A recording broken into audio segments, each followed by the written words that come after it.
আসসালামু আলাইকুম। চলো আজকে বানাই আচারে বেগুন। লাগছে কিছু গোল বেগুন এবং পাকা তেঁতুল পানিতে ভিজিয়ে রাখতে হবে। তারপর বেগুনগুলো হালকা তেলে ভাজতে হবে। তেঁতুলগুলো মেখে ভালো করে পানির সাথে মথলে নিতে হবে এবং বেগুনগুলো লাল লাল করে ভাজতে হবে।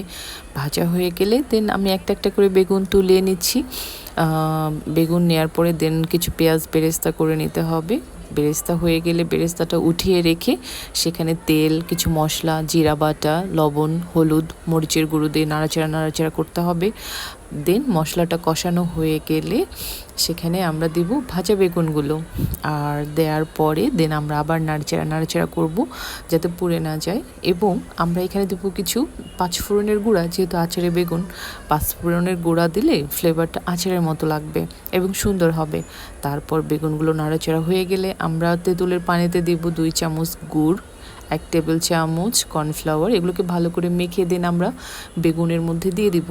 তারপর আবার নাড়াচাড়া নাড়াচাড়া করতে হবে। দেন আমরা দিয়ে দিব এখানে পেঁয়াজের বেরেস্তাগুলো। তারপর আবার আমরা এটাকে সুন্দর করে নাড়বো। নাড়া হয়ে গেলে হয়ে গেল।